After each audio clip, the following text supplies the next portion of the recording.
So isang mapagpalayang araw po sa ating lahat. Ako po si Captain Jerry Christian N. Papa na ngayon naka-assign sir sa Aviation Regiment Philippine Army. Pero during my platoon day years, platoon leader years, na-assign ako sa 1st Infantry Tabak Division sa 14th Division Reconnaissance Company as platoon leader. So, nung time na platoon leader ako, isa kami sa, yung kumpanya namin yung isa sa mga mapalad na nabigyan ng pagkakataon na makipaglaban sa mga ISIS-inspired DI Maute Group noong 2017. Balikan nga natin yung word mo. Bakit mapalad na makipaglaban? Sir. Mapalad, sir, in a sense na hindi kasi, sir, lahat ng sundalo sa Pilipinas is nakaka-experience or nabibigyan ng chance na i-defend, sir, i-defend mo yung bayan, sir, against those wrong idealism on our sa perspective ko, sir. Mapalad, sir, in the sense na sa sundalo kasi, sir, ang napapansin ko, sir, kaya ka nga nagsundalo, sir, gusto mong makipagbakbakan, sir, gusto mong gera. Pero hindi lang dahil sa gusto mong makipaggera, per se. Iba kasi, sir, yung fulfillment dahil sa nung natapos, sir, lalo nung buhay kayo. Though, chance mo yun na, yun kasi yung essence ng pagiging sundalo, sir, yung service na, yun nga, kung merong threat, ikaw yung unang isasargo, kumbaga. Ikaw yung unang isasargo doon. Tapos ikaw yung magde-deter o ikaw yung hindi papayag na magawa ng threat yung gusto niyang gawin. Though nakita natin yung damage, sir, ng gera. Pero kung hayaan kasi natin yun, sa tingin namin yung damage is mas magiging yun nga, sir. Tsaka nga, sir, yung chance mo na ibigay literally yung buhay mo para sa bayan mo, sir, it doesn't come every day, sabi nga. Hindi lahat nakaka-experience nung time na yun, sir. Marami, sir, actually, nung una siguro, marami, sir, na parang delikado, ganun. Pero pag nandun ka na kasi, sir, sa experience ko kasi, sir, kunyari, sir, maraming tatanong, hindi ka ba natakot? Baka mamatay ka, ganun. Actually, sir, during, di ba, sir, alam ko na experience yun, sir, eh. During days na, kunyari, bakbakan pa, hindi mo maisip, sir, pero maisip mo after, kunyari, sir, nakabalik na kayo. Nakabalik na kayo sa barracks or nakabalik na kayo sa kayo tatambay. Doon mo na maisip, muntik pala ako doon. Yun, sir. So, yun din yung reason mo ba bakit ka nag-volunteer sa Division Reconnaissance Company? Ano ba yung Division Reconnaissance Company sa isang division? And ano ba yung area nyo? Medyo delikado ba yung, alam ko gaano ka-delikado yung 1st Infantry Division na AOR nyo, pero ano normal yung ginagawa ng isang division ng DRC? Yes, sir. At ano yung area nyo? Yes, sir. Actually, sir, lahat ng infantry divisions, merong kanya-kanyang DRC o Division Reconnaissance Company. Nung pagka-report namin, sir, sa first ID after graduation, actually, sir, ang nangyari dun, sir, tinanong talaga kami, sir, ang sabi nung then Division Commander, sir, si General Trinidad, nag-volunteer ba yung mga first assignment nyo? Actually, sir, yung G1 nun, hindi, sir, nilagay lang nila. So sabi ni Division Commander, sir, hindi, ayaan nyo sila mag-volunteer. Nag-volunteer ako nun, sir, sa DRC, sir, kasi, sir, sabi nun, pag na-assign ka DRC, record ka mag-ranger. Ranger.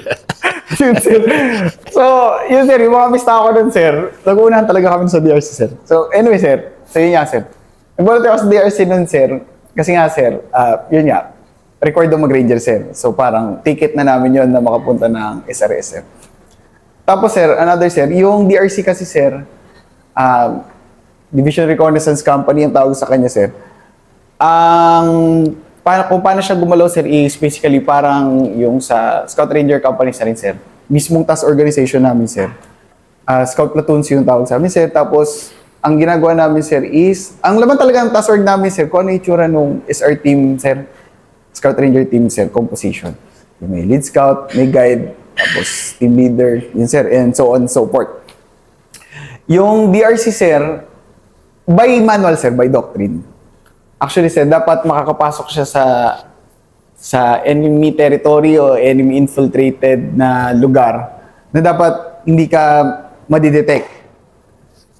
So, pag nakita mo yun, sir, supposed to be tatawag mo sa TCP or kung anong command post. Tapos, marirecon mo na ano yung gano'ng kadaming tao, ilan yung tao, ano yung armaments. Para, sir, yung pag-assault, sir, no main body talaga, yung main combat force, alam na nila, sir, yung gagawin nila. So, dapat, sir, si recon supposed to be, titignan lang nila, tapos hindi sila yung babangga. Yun yung by doctrine, sir. Pero, sir, ang nangyari, sir, sa lahat ng infantry... Bumabangga talaga kayo. Oo, sir. Since nakita na namin, sir, mahirap kasi hanapin yung kalaban, sir, eh. Most of the time, sir, mahirap hanapin kalaban, lalo na sa CNT infiltrated area, sir. So, yung DRC, sir, yung... kumbaga, sir, parang kalabaw, sir, ba? Sa mga infantry divisions. Pangharabas talaga, sir. So, ang area namin nun, sir, buong 1st Infantry Division. Kung saan kailangan, sir, kung saan yung main effort ni... or kung sinong unit man yung may kailangan ng additional forces or pang-recon, yung DRC yung pinapadala dun, sir. So, kung saan, sir, yung magulo, DRC, sir, yung pinakamabilis na i-deploy ng isang infantry division. Kunyari, sir, may example lang, sir, eh. Mga 1700, sir, tumawag si G3. Kasi wala kaming batalyon, sir, eh. Parang ang batalyon commander namin, sir, si G3. G3 ng mga infantry divisions. Tawag si GT, sir, nasa lugar kami, sir, ng Iligan ata, sir, nasa Iligan kami, sir. Tawag siya, sir, 1700. Sabi niya, sir, hello, naka-prepare ba kayo? Yes, sir, naka-prepare naman kami. Kasi lagi kami may 7 days, sir. Kasi yun man yung minimum palagi, sir, na lakad, sir, 7 days. Sobrang relate ako sa'yo kasi... Oo, sir. Di ba yun, sir? Ganun yun, sir. Ganyan naging buhay ko. Oo, sir. Lagi may naka-prepare na 7 days na, sir. Oo, naka-prepare naman kami, sir. Sabi ko, sir, o sige, jumble kayo mamaya. Sige, sir, anong dadalhin, sir? Light pack lang, sabi, sir, ni G3. So, nasa Iligan kami, sir. Saan kami pupunta, sir? 1900 daw, sir. Susundin na kami ng KM. Punta kami ng Basilan, sir. Ganun kabilis yung DRC, sir, i-deploy.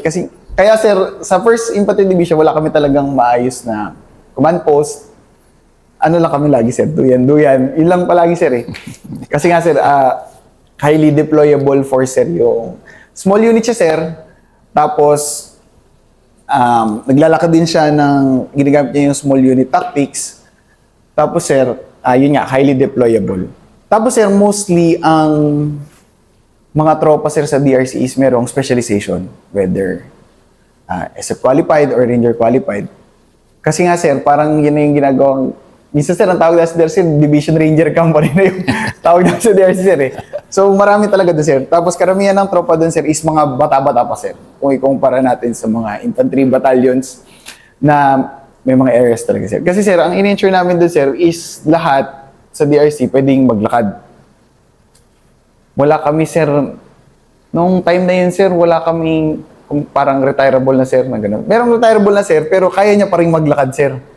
Yun yung DRC. Kumbaga, sir, siya yung, siguro pwede natin sabihin, sir, na may gamit, pinaka-trained. So, basically, pinaka-elite unit nung isang, isang infantry divisions, na unit ng isang infantry division, sir, sa Philippine Army. Na organic sa kanya, sir. Yun, sir. Na organic sa isang infantry division, yung DRC, sir. Relate. Yun, sir. I can relate. Ganyan naging buhay ko, eh. Yes, so, bago nagmarawi, anong priming nyo muna? Naglaro-laro muna kayo sa maliliitan na mga enkwentro siguro? Sir, bago nagmarawi, sir, actually. Kasi hindi talaga, during time na Marawi kasi, sir, sakto, sir, na doon na kami naka-opcon, sir, sa 103rd Brigade. Pero before then, sir, na-opcon kami, sir, ang 102nd. Yun nga, sir, depende kasi, sir, kung saan yung kailangan ng division ng DRC. Bago mismo yung D-Day nung Marawi, sir, weeks prior, may din siya, may operations din, sir, sa ibang lugar. Actually, sir, nung nag-start yun, sir, ang na-augment lang, sir, nung mismong May 23, sir, is si company commander namin, sir, si then First Lieutenant Bulawan, sir, na ngayon nasa Spran na siya naka-assign, sir. Sila lang, sir, yung kasabay, sir, nung, hindi ko nang 4th LRC ata yun, sir, nung mismong May 23, sir. Sila yung una, sir. Yung unang salpak. Yes, sir. Yung Port LRC, Port SRC, tsaka 14 DRC pala? Yes, sir. So tatlo plus for... Pero isang platoon lang kasi sila nun, sir. Talagang support na lang, sir. Kaya sir, yung KM namin nun, nasira agad nung may 23, sir. Ngayon kami, sir, naglalakad pa kami sa Maging, sir. Si 11 DRC nun, sir, na wounded sila, sir, May 23. Ata din, sir, or also parang May 23 rin ata. Tama, sir. Hindi ako nagkakamali. Kasi, sir, 14 DRC ako ng platoon leader, sir. Tapos, nag-company commander ako sa 11 DRC ulit, sir. Nilipat na akong DRC. Sa 11 DRC, sir, yung S3 ko doon, si Corporal Sebilo dati, PFC pa ata siya nun, sir, nung naano siya, sir, na wounded. Na-wounded siya, sir. Kasi, sir, ang tasking namin nun, pero nga naglalakad, tapos, sir, wala kasing halos signal doon, eh. Yung platoon ko, sir, 14 DRC, ginawa kaming relay station, sir, nung time na nag-ooperate sa Maging, sir. So, sa relay station, sir, narinig namin na nagre-request na, sir, si 11 DRC tsaka si 51st IB ng chopper. Kasi nga, sir, may wounded, eh. May encounter, sir, sa Guerrilla Front 12 ata yung kalaban nun, sir. Encounter, sir. Ang sagot na sa amin, sir, ng PCP sa Brigade 01, hindi na pwede kasi nagigera na dito sa Marawi City. So, 25, sir, kami nakapasok ng Marawi, sir. Tapos, sumunod na, sir, yung isang grupo ng 51st IB, 1st SRB, yung kumuha, sir, kina Alvarez, sir. Yun, sir. Kami yung magkakasama nun, sir, sa Maging muna. Pagbaba namin, sir, nauna kami, sir. Kasi, sir, si DBC nun, siya na yung nagtao sa may TCP nun, sir, sa Maging. Kasi si Brigade Commander, sir, ata siya yung nandun sa Marawi City na, sir, eh. So, yung isang brigade operation, si DBC may ako, si General Ponyo, sir. Then, Colonel Ponyo pa nun siya sa dati, sir, full place Colonel, sir. So yun, sir, pagbaba namin, sir, sabi ni Sir Ponyo, ikaw na mag-secure sa akin yung platoon na namin, sir. Pumunta na kami ng Kilala Detachment, sir. Nakuha na yung Kilala Detachment nun, sir, eh. Nung time na yun. Kayo pala na bago sina Captain Morales, Lieutenant Morales? Nauna sila Lieutenant Morales, sir. Okay. 23 rin ata na, ano, sir? 23. 23 siya, ano? Yes, sir. 25 kami, sir, napunta Kilala Detachment, sir. Tapos na. Tapos Yes, na sir. yung ano. Yes, sir. So, yun yung mga unang mapalad moments mo na boom, nandito na ako sa ground zero. sir. Anong feeling ng platoon leader eh? Oo, sir. Teniente. Platoon leader, sir. Tapos bago gadit ako ranger nun, sir. Di ba? So, parang, matitesting yun. Ano nga bang matitesting SR yun. class mo sa Ranger? Kami pala, sir, yung SR Class 197, Hombres Valientes. Last 2015, sir. Kami yun, sir. Proud, sir. Matalas-talas pa yung taba. Sir. Talaga matalas yung tabak na, sir. Pero, sir, syempre, sir, hindi kasi usual sa Philippine Army, sir, yung deployment tapos urban warfare, sir. Yung itsura talaga nun, sir, nung pababa namin, hindi ko sure, sir, 24, 25, parang 25 ata talaga kami baba, sir. Pag 25, sir, yung parang kang nasa, sir, Walking Dead, sir. Sige nga, explain. Yung, ano ba itsura ng Walking Dead? Sa Walking Dead kasi, sir, makita mo, sir, na yung sasakyan di na maayos, andito na, tapos may makikita ka dyan, sir. Yun nga, sir, may makikita ka nakakalat dyan, yung mga aso, mga ganun, sir. Tapos ghost town talaga, sir. Ghost town na siya, sir, kasi wala ng tao. May makita ka na lang, sir, yun nga, sir, yung mga kababayan natin na nadali, sir, nung first day. Na nandyan pa lang sila. Kasi, sir, Hindi pa napupulot. Hindi pa napupulot, sir. Makita mo talaga, sir, nakakalat. Tapos, sir, makita mo, sir, yung truck yun ata, sir, yung kay Sir Morales. Sir, na andun lang, sir, nakabalagbag, puro tama ng bala. Yun yun, sir. So, masya ka, sir, at first. Pero, sir, sabi nga, you have to suck it up, sir. Ganun talaga, sir, eh. So, yun, sir, yung... Sige nga, ano, sir? shock mo na. Ano yung hindi, trained warrior ka na, katatapos mo ng Ranger, medyo alam mo na kung ano ibig sabihin ng bagbagan, ano Yes, sabihin ng patayan, pero ano yung shocking pa rin sa unang salpok mo na ganon? Shocking, sir, na yung isang lugar, sir, na maraming tao dati, nag-ibo biglang. Wala nang tao bigla, sir. Kasi may makita ka, may patay, sir, sa paligid. Kasi, kung sa atin, sir, kasi, train kasi tayo talaga, sir, sa jungle warfare, sir, eh. May unit lang tayo, sir, na train talaga ng urban warfare. Yung usual, sir, na ginagawa talaga ng tropa natin last first ID, hindi talaga sa urban, sir. Hindi sa city, hindi sa mga matataong lugar talaga sa community, kundi sa bundok, sir. So, doon tayo sanay, sir, talaga. Pero makita mo, sir, yung isang barangay na biglang wala ng tao, tapos may makita kong patay sa paligid. Tapos, sir, yung mga sakya, may tama ng bala, nakabalagbag na lang. Yun, sir, at first, maano mo talaga yun, sir. Tapos, sir, meron pa nung mga tao na, yun nga, nag-iyakan. Kasi nag-evacuate pa lang, sir. Start pa lang, hindi pa talaga nawala lahat ng tao.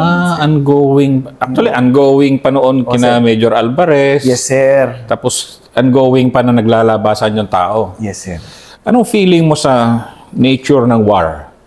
Na nakikita mo na yung, kasi sila yung pinakamatindi sa collateral, mamaya na yung gera-gera. Yes, sir. Yung collateral damage muna tayo na nakita mo, na witness mo na naglalabasan yung mga civilian na di sila hostage, pero Yes, sir. their lives are displaced. Yes, sir. Anong feeling mo nun? In the first place, sir, yung dinidefend kasi natin, sir, as part of the Armed Forces of the Philippines, yun kasi yung pinaka-iniiwasan natin, sir, eh. Yung ma-display sila, yung mawala yung liberty nila na, yung freedom nila, sir, ba? So, hindi lang kasi freedom na wala, hindi lang, yun nga, sir, hindi lang sila biglang hindi na pwede lumabas ng ganitong oras. Lahat, sir, nawala eh.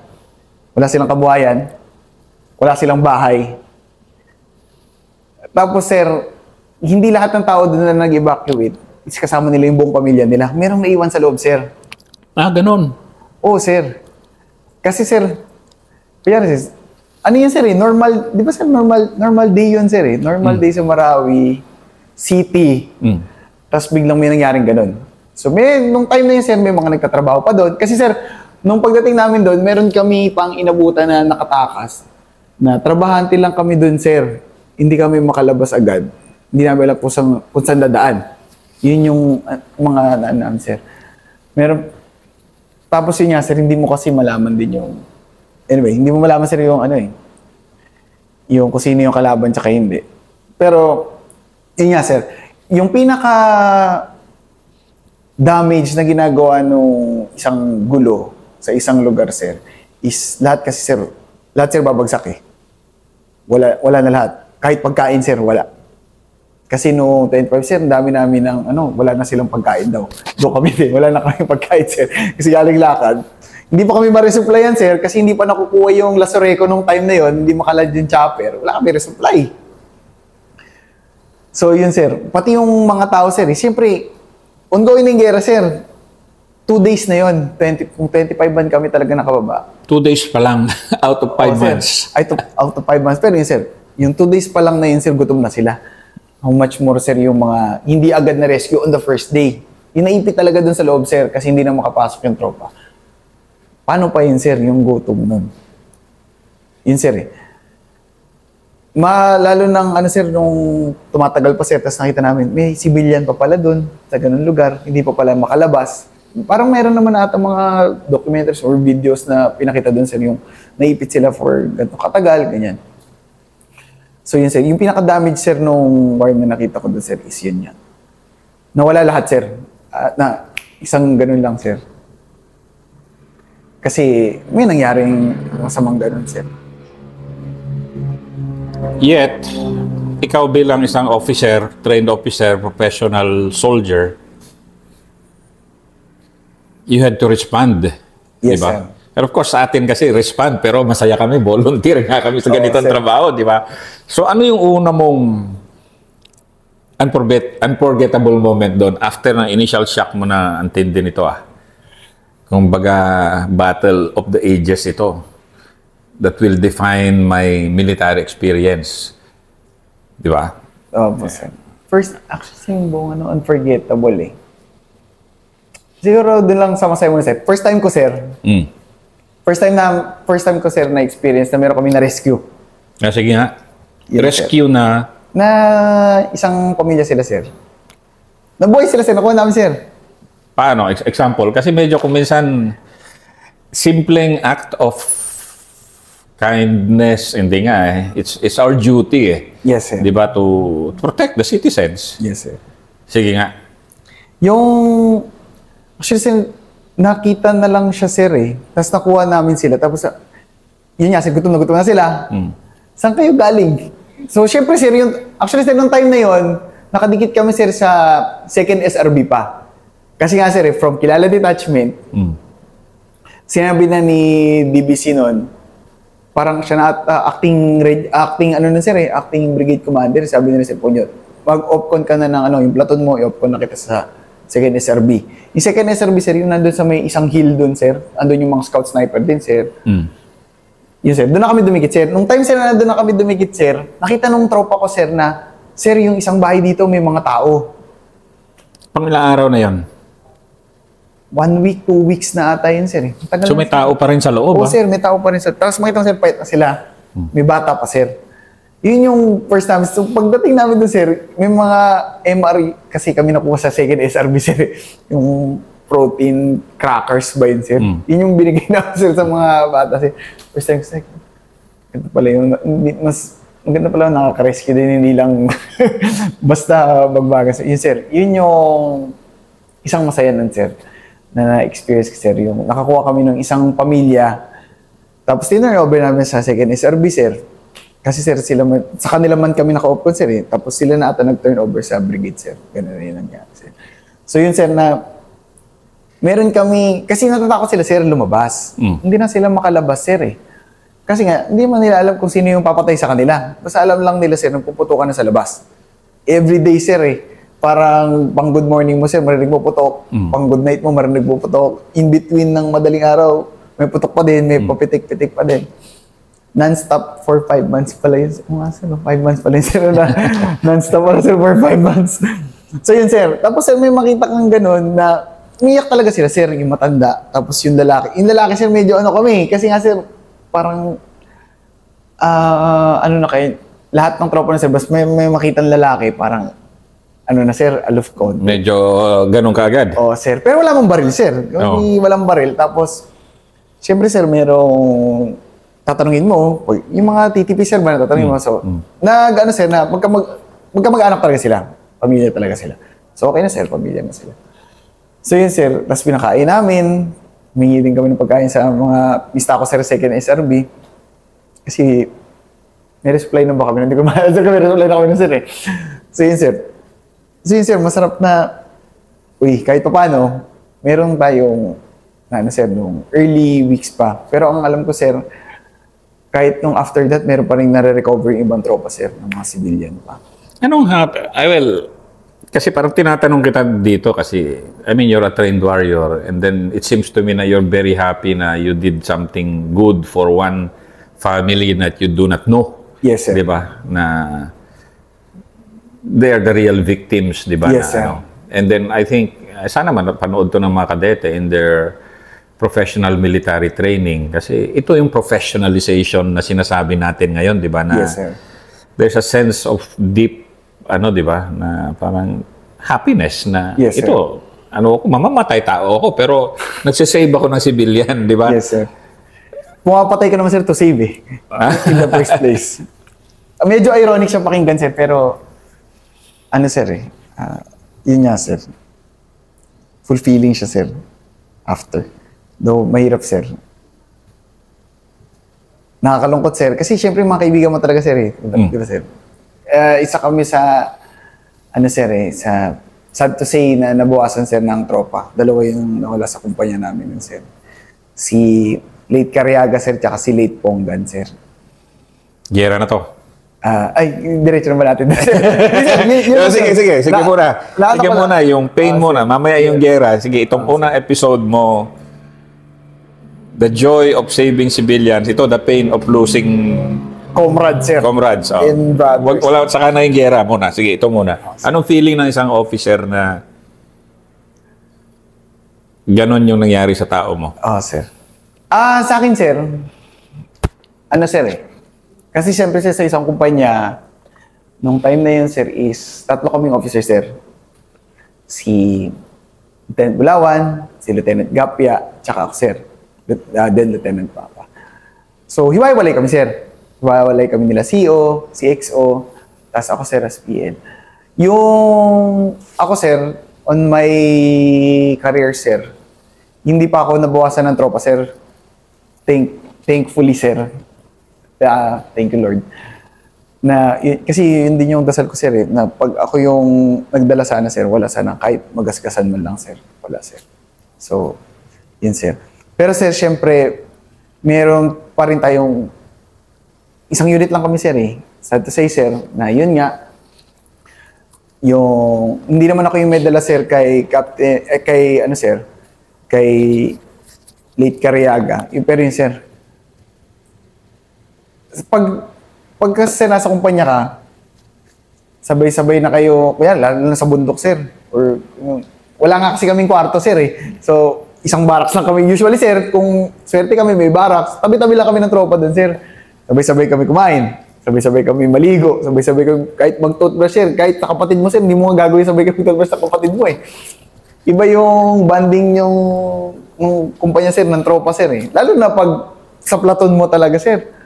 Kahit inuman, problema, saya, sama-sama kayo lahat, sir, eh. Masaya na kayo na, basta yun, sir, iba yung band. Sabay kayo mapagod, sabay kayong yung masarap na buhay, kasi swerte, nakababa kayo sa barangay, ganun, sir. So, yung feeling, sir, na siguro more than your friend, sir, yung tropa mo, sir, eh. Parang kapatid mo na mas mahigit pa sa kapatid mo, sir, eh.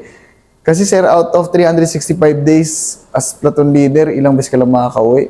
Siguro swerte ka na 2-3, sir, eh, per year. Usually, isa or 2 lang, sir, eh. Isang araw na rin gitna ng taon, tapos Christmas break, sir. Yun lang yun, sir, eh. Yun lang usually, sir, pag platoon leader. So, talagang ang kasama mo, sir, 24/7, yung tropa mo. Tapos, sir, biglang malalaman mo, sir, tinamaan si Cariaga sa batok.